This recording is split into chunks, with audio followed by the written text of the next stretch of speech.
Good morning, everybody. You're very welcome along to Budget 2022, our Grant Thornton annual webinar. This is our second virtual webinar. Slightly different today because not only will we have our Grant Thornton experts, but we'll also be hearing from external experts of Mark Flood from Anatas and Shane Nolan from the IDA. My job this morning is really just to welcome everybody and to hand over to the MC and host for this morning's discussion, Mr. Vincent Wall from Newstalk. Vincent. Thanks indeed, Mick. Delighted to be here. In fact, I've been here about 3 hours in this spacious building here now on the Liffey side, because we presented Newstalk's Breakfast Business Live from here earlier this morning as well. So a whole morning of post-budget analysis. I'm looking forward to the session that we have here over the next 50 minutes or so as well, which we're going to break into two panels. So the first panel will dive into some of the specific tax issues, either the measures that were announced yesterday or those that might have been announced and weren't, and why, and the impact on those sectors.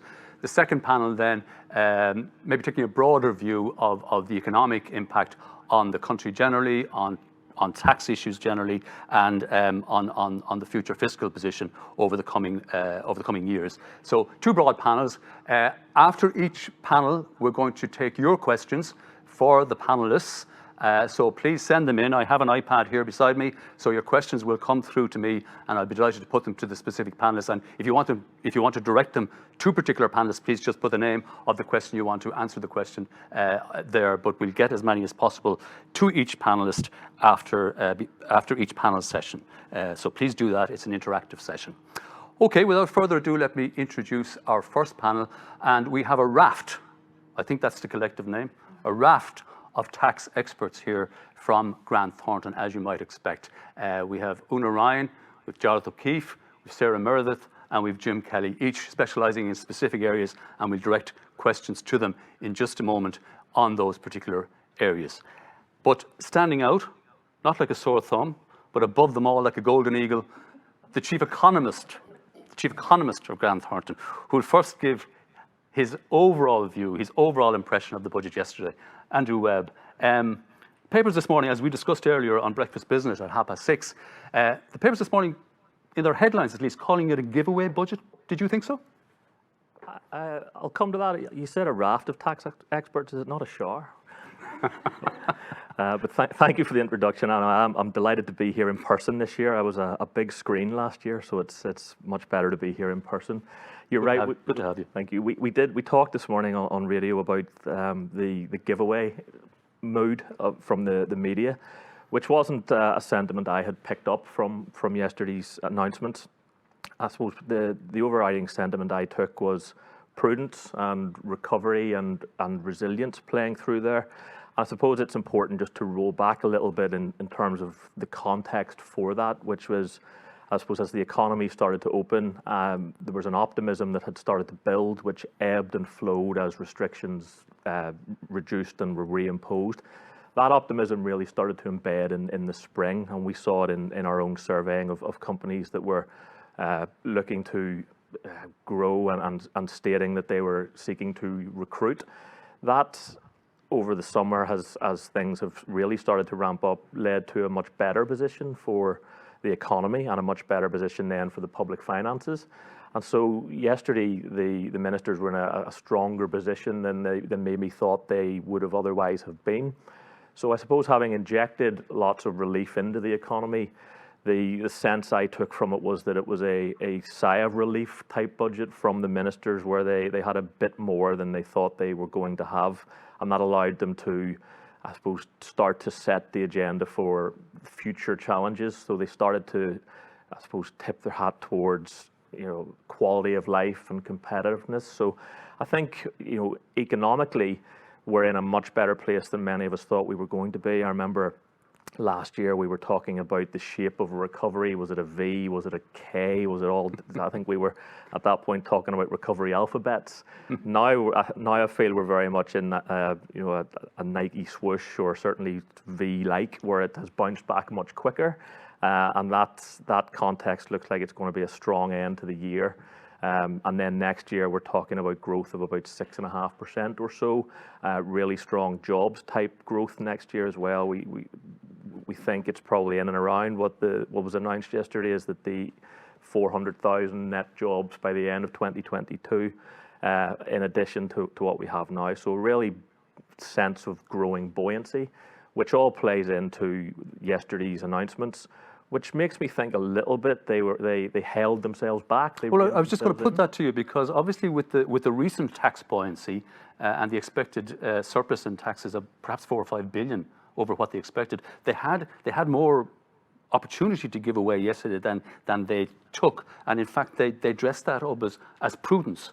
And I see the Irish Fiscal Advisory Council for once actually applauding that for that last night. Yeah, I think prudence is probably the sentiment that they were aiming for. They have had to throw massive amounts of support at the pandemic, and rightly so, and that's really buffered many sectors from the worst vagaries of the pandemic. So I think there's just that moment now where it's gather the thoughts, prudent and not too dramatic, and set the scene then for what's coming down the tracks in terms of aging population, climate, digital disruption, and so on. So I feel this budget was probably a bit safe, would be my sense, but I can understand why they were in that mindset. Yeah, I've seen somebody characterise it as perhaps a bridge from the emergency crisis situation we've been going through to the post-pandemic world with all its challenges and opportunities. I think that's Jim. fair, yep.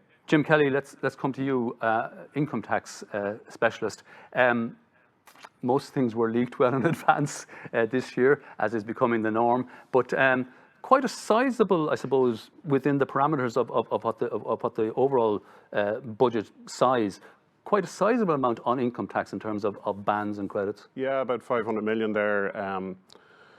The bands were widened, which was welcome. Obviously, higher taxpayers as well as the standard rate taxpayers would have welcomed that. The tax credits, very modest increases to be fair, but still, I think the way it was framed by the Minister yesterday was that in the context of inflation, which is affecting everybody, high earners and low earners, there's something there for everybody. So a little bit, not a whole lot. It would be nice to see a little bit more. I think low earners, in particular, the minimum wage was increased, which was welcome. And also the USC band was increased to make sure that the people on the minimum wage or that level won't be pushed into a higher rate of USC, and the employer PRSI thresholds were adjusted as well, so that the employer doesn't have a cost around that. So I think it's fair, but pretty modest. Yet there has been some criticism already, perhaps politically motivated, that in some ways the income tax measures were regressive in the sense that they will benefit higher earners most. They will, but you know, what's a higher earner? To be onto the higher rate of tax in this country, you earn 35,000 euro, which is pretty modest, you know. So it's a bit of relief for those middle earners that might be regarded, because they're paying 40% income tax as high earners, but in reality they're not. So I think particularly the increase in the credits, because that benefits everybody who pays tax, no matter what rate of tax you pay. And it's straight into your pocket, the credit. Exactly. Yeah.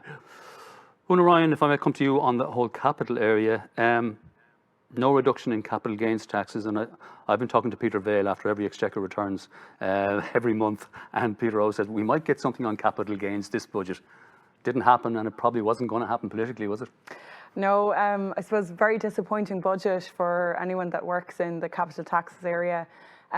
We always have the budget wishes, and we always wish that the capital tax rate would be reduced, the cash rate, the capital acquisitions tax rate would be reduced. I suppose a few years ago we would have always said, oh, if you look across the water, entrepreneur relief is 10 million at 10%, and in Ireland it's 1 million at 10%. But the UK have obviously reduced that.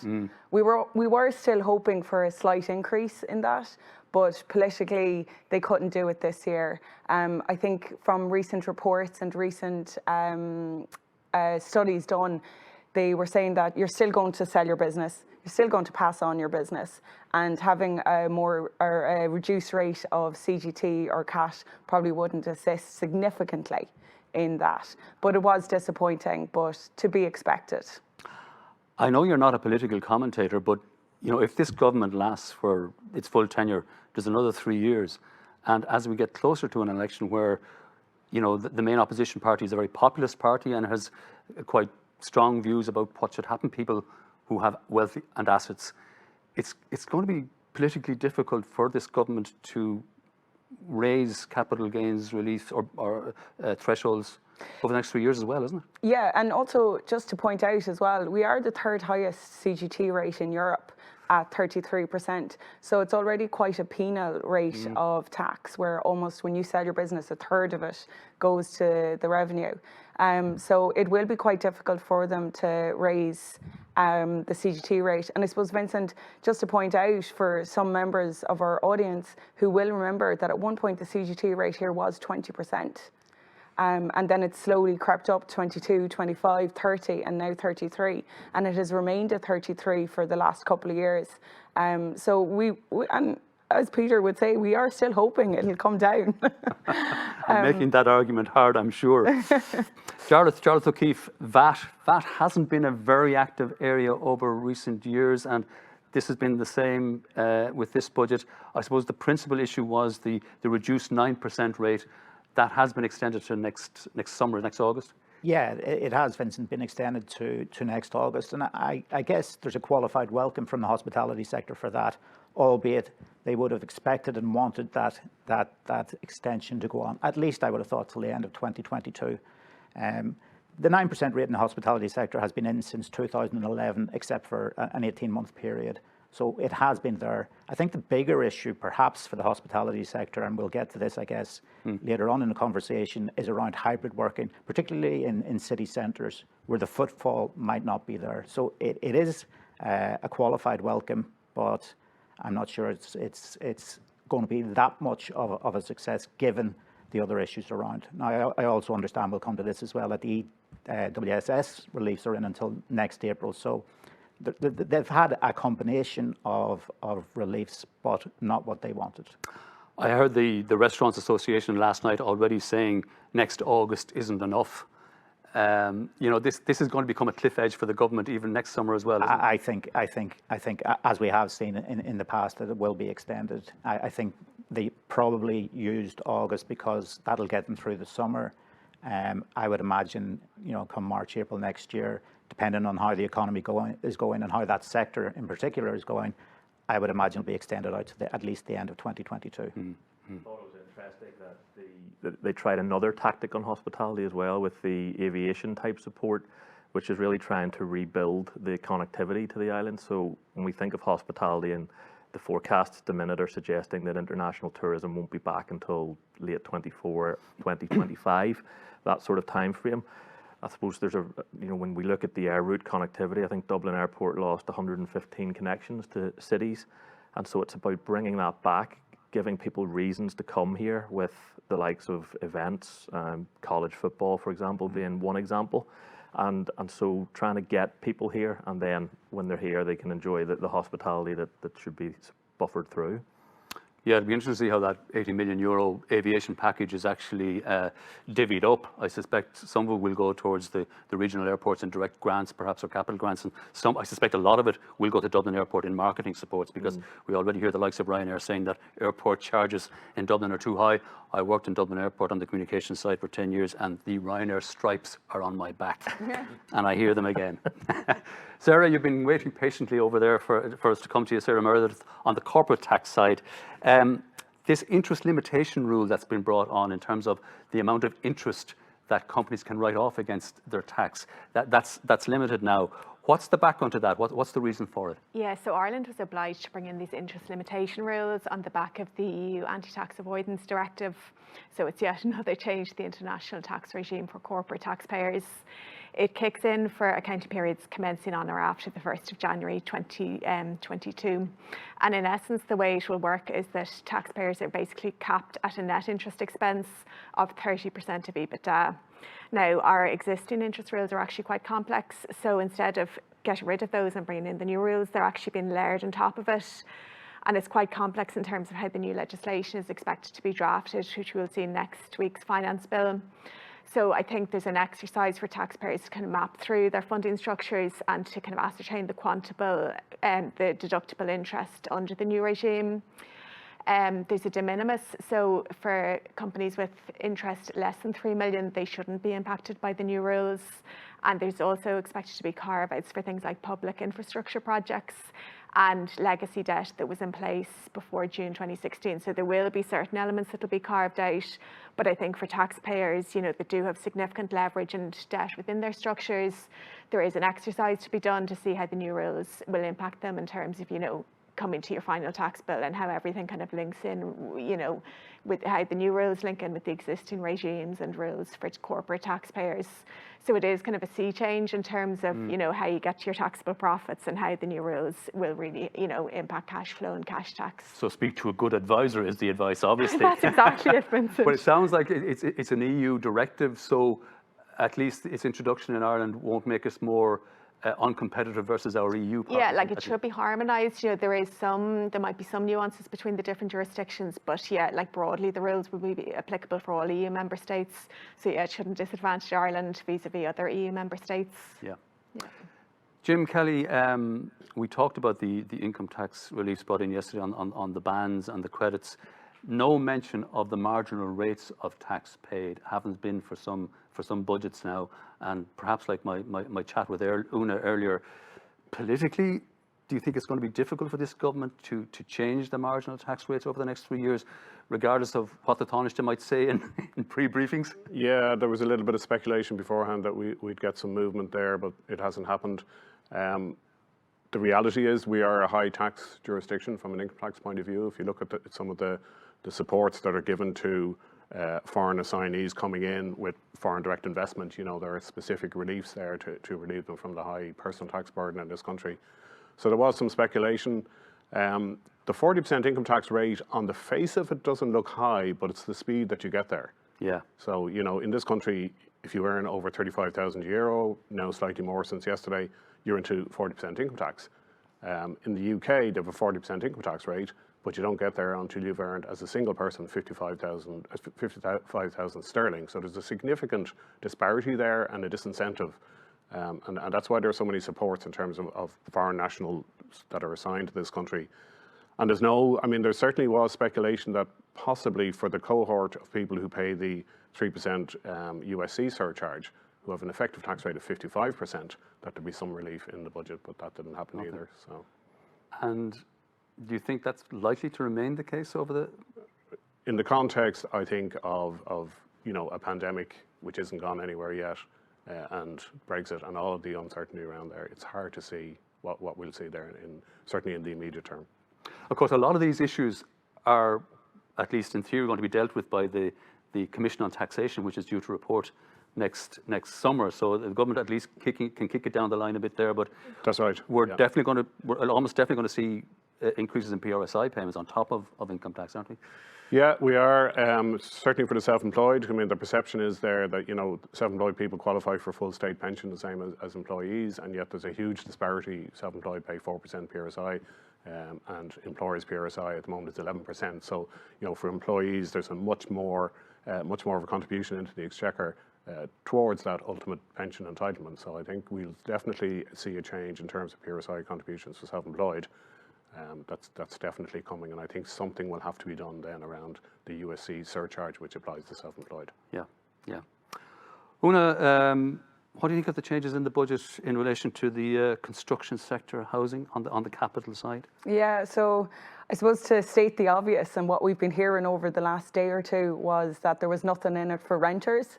And I suppose when you do look at a code lead, there is nothing in it for renters. In the short term, at least. In the short term, at least, correct.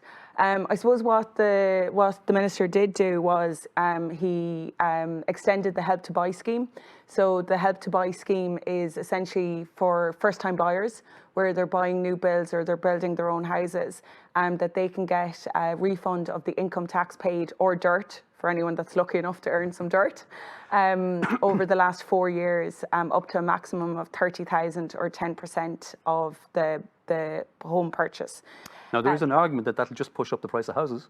Yeah, and in an already increasing, rising costs that this could... Yeah, where supply isn't coming on stream fast enough, yeah. The other thing that was introduced, which has garnered an awful lot of attention as well, is the zoned land tax. So essentially, the government have introduced a 3% levy on vacant land that it has been zoned residential and also has been serviced but hasn't been developed out for residential purposes. And essentially it's 3% on the market value of the land. It's going to be a self-assessment tax, but noteworthy, it's going to be actually collected by the revenue commissioners in comparison to the vacant land tax, which I assume you're edging to get in there. I am. You know me too well. Well, I mean, just to take up on that point, I mean, it has been argued, perhaps with some validity, that, you know, if the government is determined to get appropriate vacant land into the housing supply sector as quickly as possible, why are they replacing a 7% tax currently with a 3% tax, and why are they kicking it out for 2 or 3 years before it's implemented? Excellent point.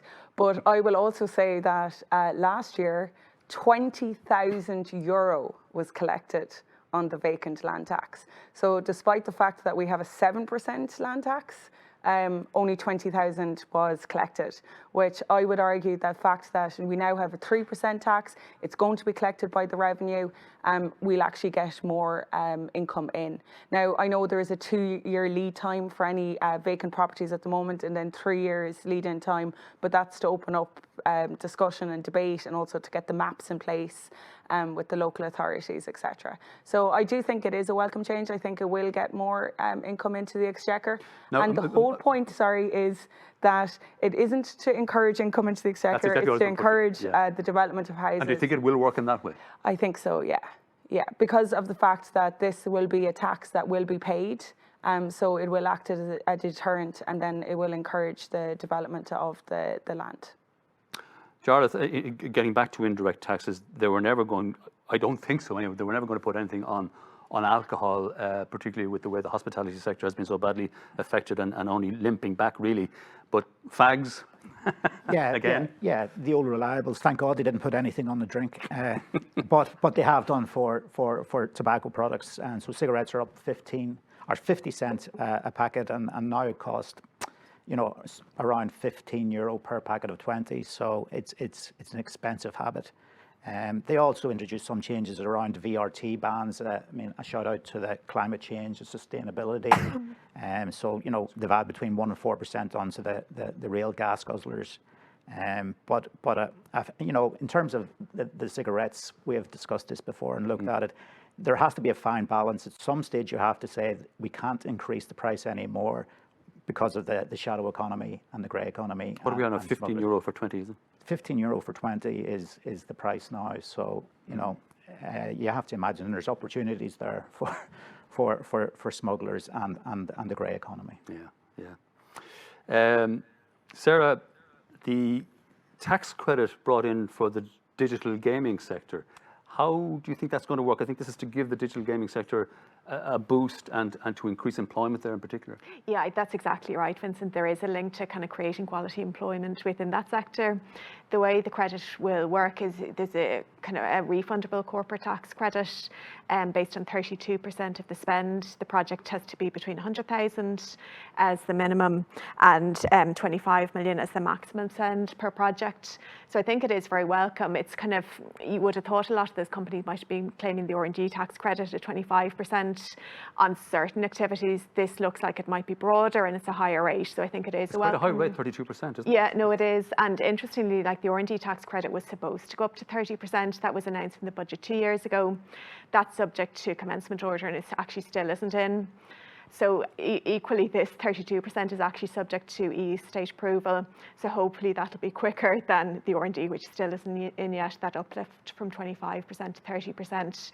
But yeah, on the face of it, it does look like a positive regime that should kind of encourage activity within that sector. Yeah, and we have a lot of creative people indeed around, and students coming out, so hopefully it will give the whole sector a lift. Yeah. Jim, Minister Donoghue mentioned relief for home workers. Was that a significant move? I've seen different numbers as to how the being able to claim against your utility bills if you're working for a couple of days at home. I've seen different numbers. I saw the Taoiseach is saying it could be worth up to €250 per year. Others saying maybe 100. That's pushing it. Yeah, I don't think it's significant. We've already had this for the past year. There's already a system there where you can claim for utility bills, light and heat, and also broadband. 10% credit on the basis of your utility bills and 30% of your broadband costs. Now, the problem is that's on the basis of number of days working at home, so it's it's not the full year's bills, and then whatever that adds up to, you only get that at your marginal rate of tax. So I think 250. I was looking at it. I think 200 would be a stretch.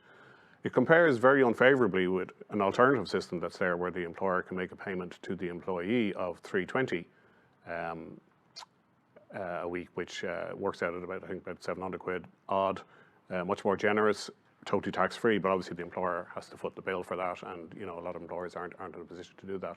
But I think that just demonstrates it's not a lot. Do you think it's perhaps a little bit of a tick box exercise in the sense that it's not a lot, and it sounds like a lot of hassle for people to actually claim it? Yeah, I think so. I think it's just acknowledging the fact that working from home, there is a slight marginal cost for the person, and it is, I think, tick box. It's not a significant factor, and I think a lot of people probably won't even bother putting it into their tax returns. Speaking of this hybrid model that's coming down the road for all businesses, Grant Thornton included, Jarlath, I think you referenced it earlier in terms of the 9% for the hospitality sector. In our cities and towns, if the hybrid model was to take off and there was reduced footfall, regardless of what days of the week people weren't coming in, particularly maybe Fridays and Mondays, that's going to be an extra challenge for a lot of the businesses around town that depend on office workers, isn't it? No, it is, and it'll take an increased amount of planning to understand the hybrid model, who's coming in. Are all firms going to use similar hybrid models? Now, there will be, I think, major disadvantages for those hospitality businesses in city centres. Those that are in the suburbs might benefit because if people are working from home, they're going out, and we have seen quite a number of pop-up coffee shops in the suburbs around provincial Dublin, towns as well, perhaps. and provincial towns. But I do think it is going to add to the burden of the hospitality sector, because the numbers and the footfall in city centres will be down significantly. We have a number of questions coming in, and thank you for them, and please keep them going, both for this panel, which is slowly coming to its close, and for the next much more exciting panel coming. But I have one here for you, I think, Sarah. In respect of the interest deductibility rules, will EBITDA be defined in the tax legislation, given it's not really a standard accounting definition?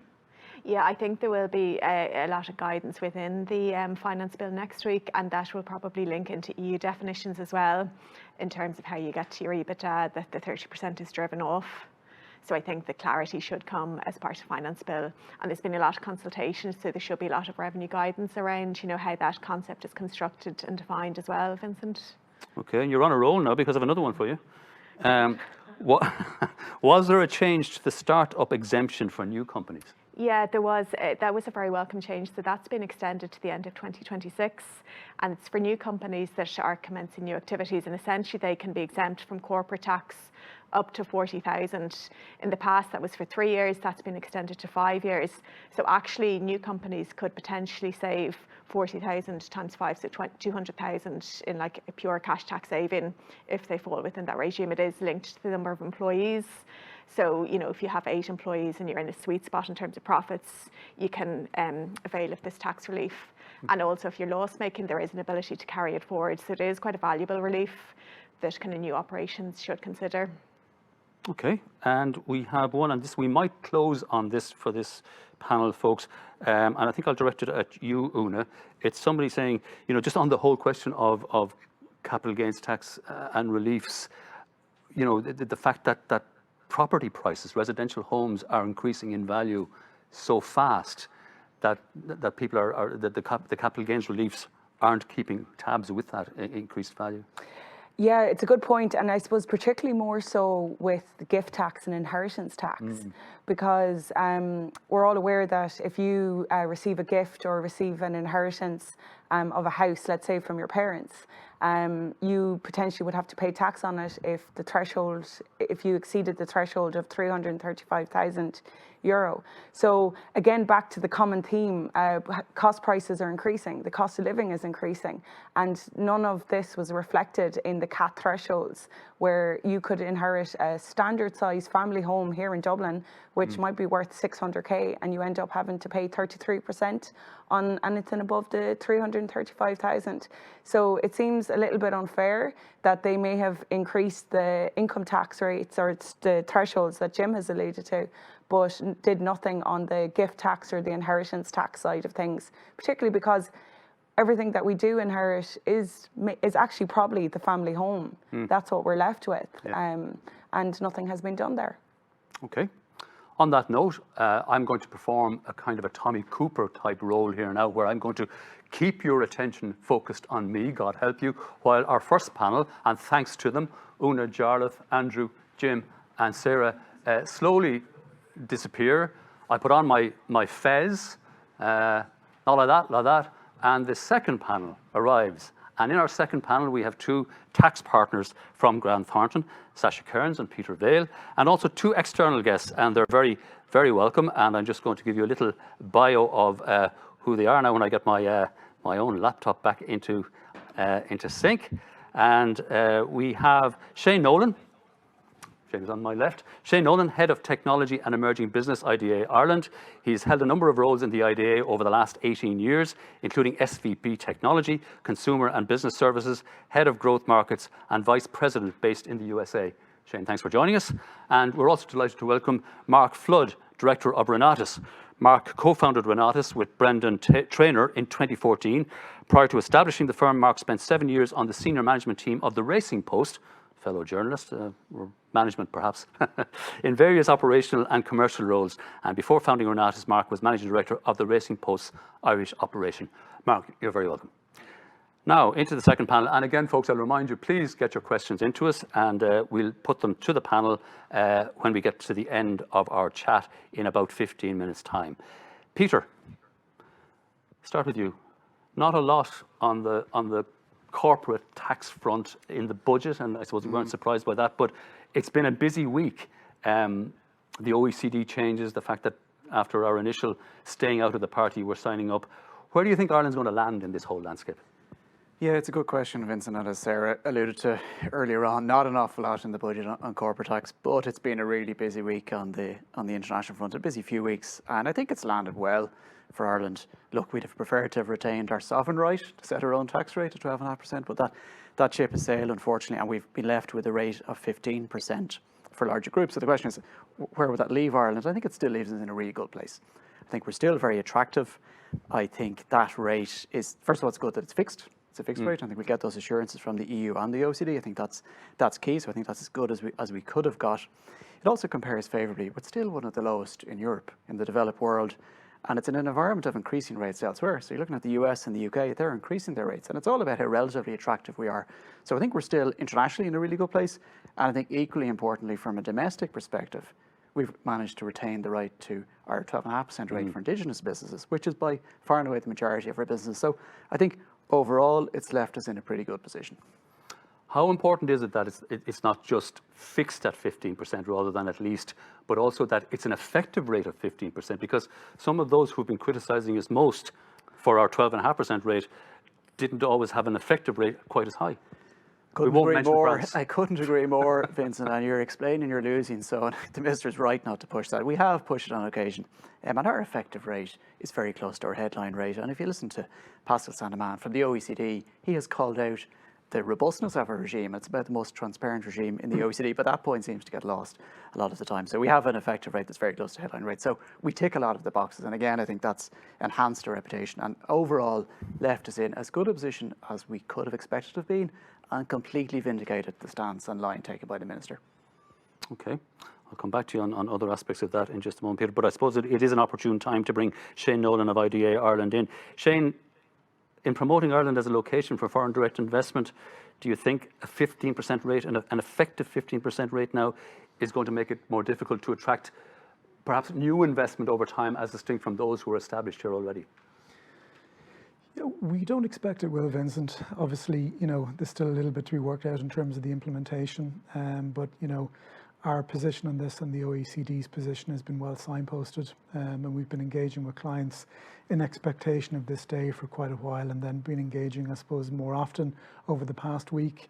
Nobody has given us any sense that this is going to affect their existing investments in Ireland. And then, as I said, it's been signposted for a while. So if I look at the clip rate that we've been at in terms of inbound investment over the past 18 months, there's nothing to suggest there that it's a disincentive for investment. The first half of this year, we're getting close to pre-pandemic levels of investment, which themselves were record levels. So, there's nothing in the behaviour of our pipeline that would suggest this is going to be a disincentive or a dissuasion from them investing in Ireland. We know, though, that the vast bulk of foreign direct investment is coming from the United States. So how critical down the line is where the United States lands in this whole debate, and that the 15% rate goes through US Congress as well, which we know is problematic at the moment? Yeah, and I think, if you look back to the rationale for why Ireland signed up to the agreement and, stuck to our guns on specific conditions that we wanted in there, what we didn't want was unilateralism when it came to tax policies and tax implementation around the world. We've signed up to a global movement. As Peter alluded to earlier, because it's a global movement, no credible competitor can undercut us. So I think it's important that the kind of keystone in all this, or the last step, which is the approval of the infrastructure bill in the US, happens. And I think that just creates simplicity and stability, which, if you look to the kind of essence of our tax offering, it has those two aspects.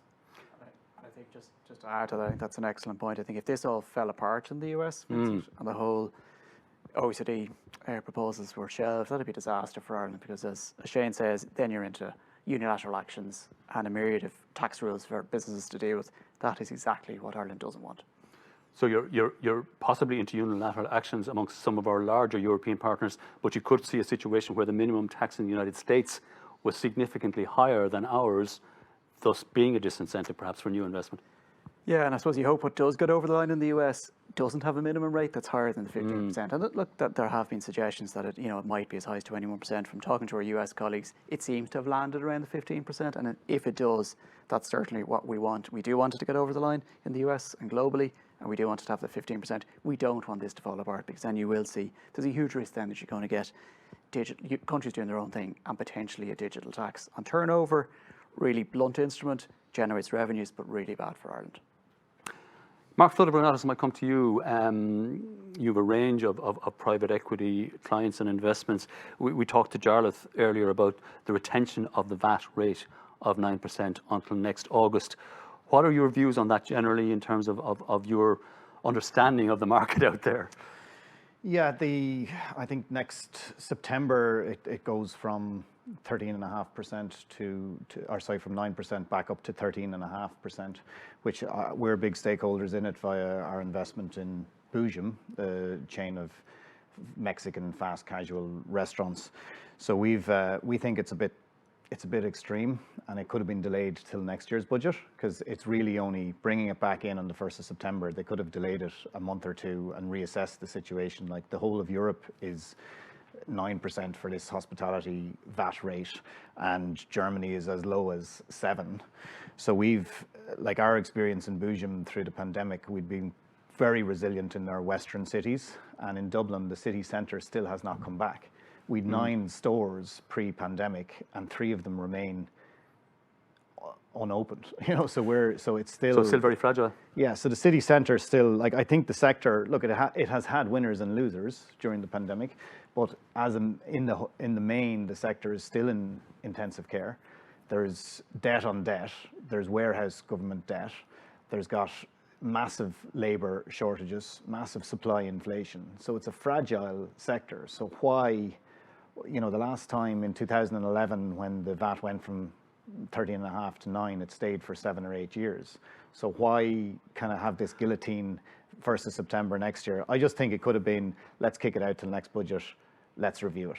It could have been fairer. I was just going to say, on that basis, it sounds like you're looking for more, really, than the 2 months between September and the October budget. You really think this needs to be retained for a couple of years? Don't know is the answer. But so city centre Dublin has yet to come back. So and that's a big part of the hospitality. So if it does come back, reassess it and then kick it back to 13.5. But why just now signpost it from 9 to 13.5? For the effect of the budget for 4 to 6 weeks, I just don't see why they didn't kick it out till next year's budget, and then possibly increase it. Fair point. Sacha Kearns, Grant Thornton.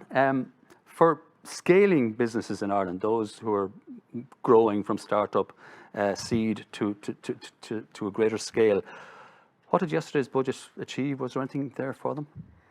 I suppose the biggest thing for scaling businesses is funding, and especially those early stage ones and the ones that want to grow and want to obviously scale outside of Ireland. So we have the EIIS, or the Employment Investment Incentive Scheme in Ireland, which allows individuals invest in companies, and obviously those companies then use that funds to grow and scale. The challenge with the legislation, the way it exists at the moment, is it was layered on top of the old BES legislation which we had, and the workings of it has really ended up being very, very complicated. Difficult for people to get in and qualify, and then difficult to get investors out. So there's been a 12-month process with the department where we've had consultation process around it, changes need to be made, and the intention was the whole legislation would be reworked. The Minister was light on detail yesterday, I have to say. Very delicately put. Yeah. Yes. The finance bill obviously is coming out on the 21st. Some of the main technical impediments, which I won't bore our audience with today, were noted. But I just wonder, has it gone far enough? Definitely it's going to be open to a wider range of investors, but it is a scheme that works. We see the UK using it. Obviously they're not in the EU anymore, but we're in there using it on a much wider scale from an industry perspective than we have ever used it. And I would say that's the challenge we would put forward in relation to that. Mark, you might want to pick up on this as well, because, you know, as Sasha said, the Minister was light on detail, but the EIIS has been opened up to investment from funds. Yeah, and we're yet to see the detail of that. Like, this is potentially a hugely beneficial instrument to drive smart activity in SME. Like, we see part of our model in Renatus is bringing smart co-investors to businesses. So in Boojum, we brought the head of retail, Paddy Power, into a 5-chain Mexican and grew it to 18 stores with his help around the board co-investing. We brought a head of an airline into what was a small pilot training business at the time. John Hurley, ex-head of EMEA for LinkedIn and Google, has come into 2 of our tech businesses. So they're coming with money, but not just money. Yeah. And that's the big opportunity here. Like the stats have been pretty meek on the take up of EI. Like, I think it was 30 to 40 million invested in 21. In 2014, it peaked at 100 million. And there's a big opportunity here where you can match smart money, mentor SMEs to go from good to great. And even what has been deployed has been probably in kind of low risk. Like the VC groups did a study, and only 71% of the money deployed was in kind of low risk investment. But there's a chance here to encourage smart money and help smart money to come in to SMEs and help them go to good to great. Like, if you got a focus group of ex PLCs in Ireland and say these people are sitting around the table, they have time, they have money, and if you can kind of encourage that in and to mentor the companies. To widen out the lens again, Peter, the government has in its spending plans has said it plans to spend mix of current and capital somewhere around 5% over the coming years, matching our underlying trend growth. But that has to be funded, obviously, by tax revenue, and corporation tax revenue has been the star performer in recent years. So in the light of the changes that may come in now in 2023 as part of the OECD process, how do you see corporation tax revenues plateauing out or performing? Yeah, it's a $1 million question. It's incredibly difficult. I mean, in fairness, the department has to put a number on it, Vincent, and they do, and they've put 2 billion as being the hit to the exchequer. Whether it's 2023, I think that's ambitious. I don't think we are going to see these changes in 2023. I don't think there's too much. The detail is key, and I think it will take longer. And at first, they've got to where they've got to quicker, than I would have thought. But you've got to get consensus amongst 100+ countries, and the detail is critical to where this ultimately lands. And we do hope it lands in the right place for the reasons I said earlier. So what difference is it going to make to our corporate tax receipts? Because that impacts on how much leeway there's going to be in future budgets to do anything else. For even leeway for tax cuts elsewhere. Correct. I mean, the books have to balance at some point. So will it be 2 billion? I don't think it will. Will we see a deficit? Will we see hit at all to our exchequer? I don't think we will. The fact that the rate has gone up to 15%, I think will balance the fact that, yes, we are going to give up some of our taxing rights to market jurisdictions. We know that. But the rate's going to go up to 15%. Now, it's incredibly difficult to say where that's going to balance, because it only takes one or two companies, large companies, to leave these shores, and I don't think that will happen, but if it did, you could have a big hole in it. But the way it's looked at the moment, I think we'll actually see a continuation of the increases we've seen in recent years in corporate tax receipts. And bear in mind as well that some of these intellectual property allowances will expire over the next few years. They're quite substantial, and when they expire, groups that are paying tax will pay even more tax in the future. So I think those two things, the expiration of the allowances, the higher rate, will balance what we lose to market jurisdictions. So I don't actually see that deficit hitting. I think the department has to be prudent and has to assume worst case. They always underestimate tax receipts. We've seen that for the last few years. So I think we're seeing that again, but it's incredibly difficult to call.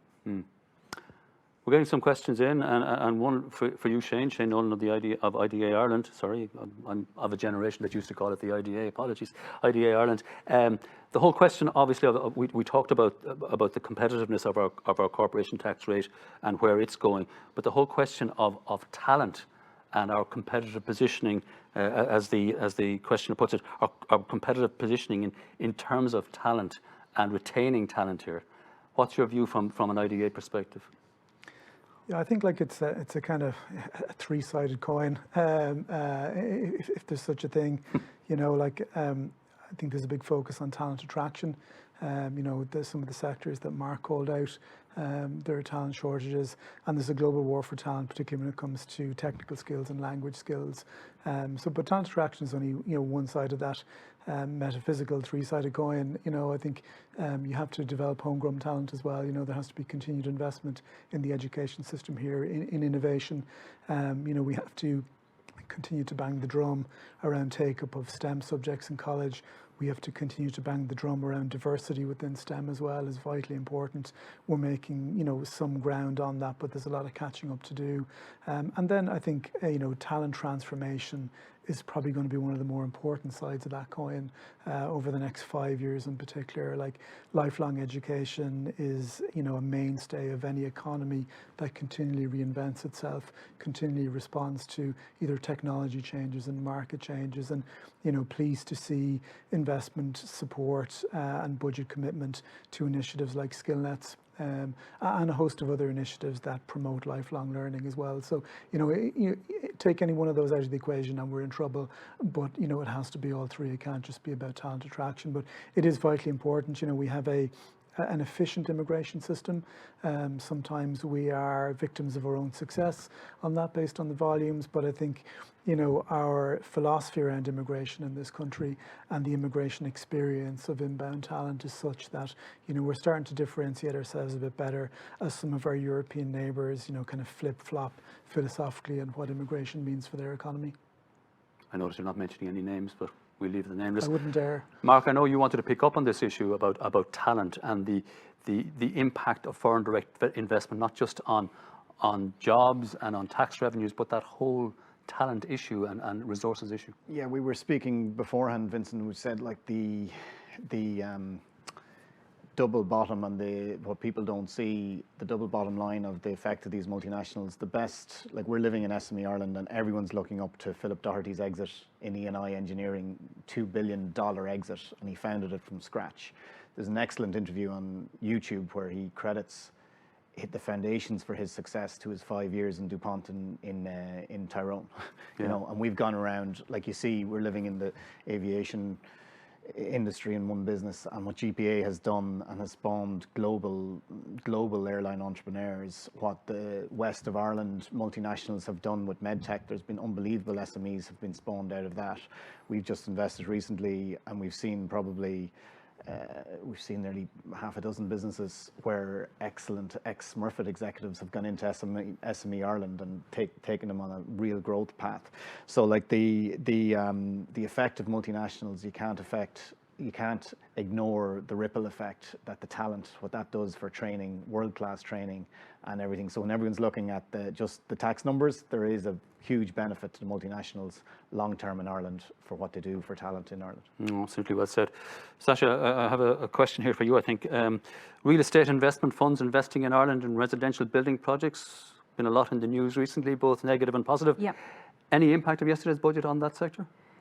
Yeah, well, interesting. I know Una alluded to the zoned land tax, and that really, I think, is to kind of increase supply. And I think the lead time the minister put on it, there was obviously heckles in the Dáil yesterday, but I think it's allowed people to get their, their house in order, get planning in place. These funds are going to fund this. We have a housing crisis here. Who else is going to fund it? So regardless of what's said in the papers, that would be my view. These funds are going to pay their tax when they come here. We've had structures like the ICAVs, various different structures we've legislated against. The key thing for these funds coming to invest in here is they have certainties. They're putting projects in place that they need a 5+ timeline visibility. And if the government come in and change legislation within that time frame, it's not giving them certainty, and they don't have an appetite. So there's a lot of visibility within how the corporation tax changes have done. I think the government have done well in that. But flip-flopping and making a stamp duty change in the middle of the year, as they did this year, doesn't help. We're on the phones to our clients constantly. They're about to make decisions and suddenly deals stop. That's not going to help the housing situation. Yeah. So no changes yesterday, but I would say we need to have some long-term visibility in relation to housing, how it's going to be funded, and if these funds are going to come into the country, they need a little bit of certainty in how it's going to impact them. As I said to Sarah earlier, now that you're on a roll, I have one more question for you here from one of our attendees. Given the global tax changes, how will this impact cross-border disputes for businesses operating across jurisdictions? Will that change that cross-border issue in terms of? It's interesting. Peter and Shane have spoken about it. People take minimum tax rates. Sure, everyone's going to pay the same tax rate. There's going to be no impact. That is not going to be the case. We have a 15% tax rate for global businesses with turnover greater than 750 million. There's a lot of businesses below that are going to continue to pay the 12.5% rate. We've huge pressures globally around transparency. We've huge amount of requirement to disclose cross-border transactions, and that's only increasing both at an EU and OECD level, which is meaning the tax authorities are having more visibility and getting more information. At the moment, I think they're finding it hard to process that. With AI improvements, that's not going to be the case. And we obviously have transfer pricing. All of the OECD countries have it in now. We're even seeing the Middle East put it in place, which they never talked about tax before, and Africa. What you're now going to find for businesses, and not just the massive multinationals, is they're going to be sitting down at tables, having discussions with two different tax authorities, fighting for a piece of the same profits. And that takes time, it takes internal resources, and it also is a challenge for the business in how they book it in their accounts. So I think this is an ongoing process. There's a lot of change that's come in place. We're going to see how that rolls out, but very interesting space for the future and something we really see ourselves active in, myself and Peter. Yeah, I didn't want to be glib, but I see a lot of work there for tax advisors and lawyers. Long may that continue. I'm looking at the time, and unfortunately we are running out of time, and thank you for your questions, folks, and thanks for your attendance. One question here directed to Peter and Shane, or Peter or Shane. Will the new gaming credit that we mentioned in the earlier panel be effective in attracting new FDI, or are more incentives needed to make Ireland attractive for those types of new sectors? Happy to start, because we had fed into the business case for it, so we're pretty close. I think at the time when we were engaging early with revenue on this, it was clear that there were maybe a handful of sectors globally that were not affected by the pandemic. So obviously there's a long lead time for these business cases, so you have to kind of decide, what you're going to pitch for at that point. And global games industry is going to be north of 100 billion this year. It is a phenomenon. There's no other way around it. Okay, some games and the blockbuster games probably cost way north of 25 million to make, but you're still going to catch a lot of gaming companies with that kind of threshold. Pokemon Go costs less than $1 million to make. Candy Crush less than $1 million to make. So I think just the explosion of mobile gaming means this credit is going to be really, really interesting for those type companies. And this is the first I suppose rollout of it. I think it's a really good start. I think, as Sarah said earlier, it has to pass state aid rule approval in the EU, and hopefully that's quicker than our previous experience. But at least we can market it based on the expectation that it will be available next year, which is really positive. Maybe Vincent, just to add to that, without trying to finish on a negative note, because I think part of the success of that credit will be, can we attract the talent here? And marginal income tax rates, we talked about it earlier. Nothing in yesterday's government in the budget statement about marginal income tax rates. It seems where are they going to live? Oh, where are they going to live? Exactly. There are a number of issues we could talk about, but nothing on marginal rates. That's hugely influential and a negative in terms of attracting the talent here, because we're competing against other jurisdictions for that talent. So I was disappointed. It just seems to have completely fallen off the agenda. It's almost like we're stuck now with the 55% and the 52%. marginal rates. The fact that we had the highest rate of 48% pre the crisis seems to have been totally forgotten. I won't call that a negative note, Peter, but a solemn note, perhaps. And on that note, I'd like to thank Mark, Sasha, and Shane, and of course Peter, who is going to finish with a couple of closing words. Yeah, I could be very, very brief. Vincent, thanks for chairing again, as always. A fantastic job. You managed to stretch it out despite the fact there was very little in it, so well done. We could have gone on for hours. To your professionalism. Shane and Mark, thanks a million for joining us today with Sasha. It's been really good to get your insights and really value add. Thanks to everybody for attending this morning, for tuning in. I will say that next Thursday there is the finance bill to come out. It's maybe more for tax techie nerds, but there will be plenty of detail and plenty, hopefully, of positives in terms of the EIAS and the detail around that. So there will be a release from Grant Thornton on that. So thanks again for attending this morning. Have a good day. Thank you.